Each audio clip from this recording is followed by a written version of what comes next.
gusto nyo day isang kansi nga halingkit sa Bacolod ang nagluto, ari lang day sa may 2459 Tolentino Street, Pasay City.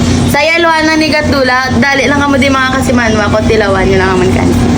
Hindi mo na nga kailangan pang dumayo ng Bacolod para matikman itong authentic na kanse at chicken ng mga taga Bacolod dahil dito lang sa may Pasay ay matitikman mo na yan. Eh guys, sa dinami nga ng kansiyan sa buong Metro Manila, ito talaga yung masasabi kong very authentic yung pagkagawa. Dahil nga guys, yung mga ginagamit na sangkap sa pagluto ng kansi nila ay galing pa talaga ng Bacolod. Kahit nga yung may-ari nito at ang tagaluto nito ay talagang taga Bacolod, kaya masasabi mo talagang very authentic yung pagkaluto at pagkagawa nila nito. Even nga yung chicken inasal nila nung natikman ko, para rin ako kumain sa may Chicken Bacolod restaurant. Kaya naman kung taga Pasay ka o malapit ka dito, dapat dayuhin mo na to, talaga mag-i-enjoy ka at hindi sayang ang pera mo. So guys, nandito tayo ngayon sa may Wowos Ihaw-Ihaw Bulalo Halo-Halo. Ayan guys, yung mga menu nila. Pasok tayo sa loob. Ito na yan guys, so yan. So meron din silang kansi tsaka bulalo. So ito yung pwesto nila guys. Meron din silang dining na malaki. Ito yung chicken bacolod, inihaw na liempo, isaw tsaka barbecue. So sir, ano to sir?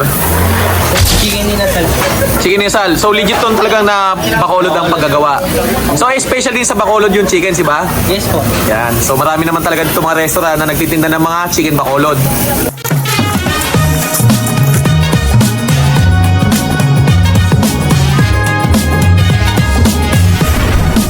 So guys, nandito tayo ngayon sa may 2459 Tolentino Street, Pasay City. Ayan guys, at ang dinayo natin itong Wowos Ihaw-Ihaw. Guys, ito yung nagtitinda dito sa Pasay ng legit at authentic na kanse ng mga taga-Bacolod. Ayan siya guys, oh.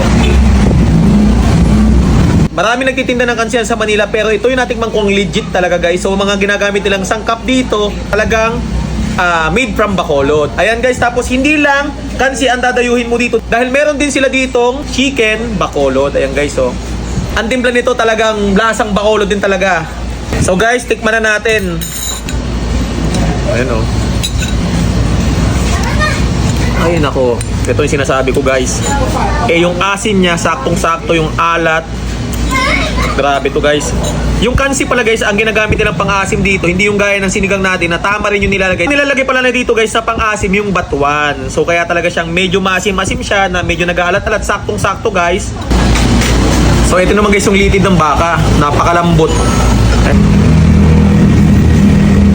Ayan guys, tapos hindi lang kansi ang dadayuhin mo dito, dahil meron din sila ditong chicken Bacolod. Ayan guys, oh.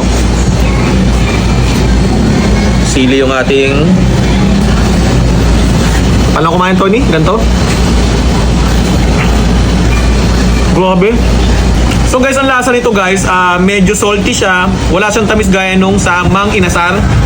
Kasi guys, ang pinaka part ng manok na walang lasa is yung pitso. So ito, napakalasa naman.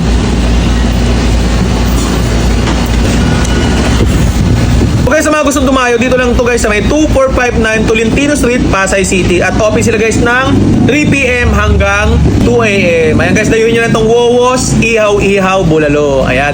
So guys, ang landmark pala nito, yung Yeluhan ni Gatdula. Kahit saan yung pagtanong to dito sa may Tolentino Street, kilalang kilala yan si Yeluhan ni Gatdula kasi dati siyang barangay captain dito guys. So dayuhin nyo na to guys, hindi kayo magsisisi. Legit, authentic na Bacolod kansi, tsaka Bacolod chicken. Ayan.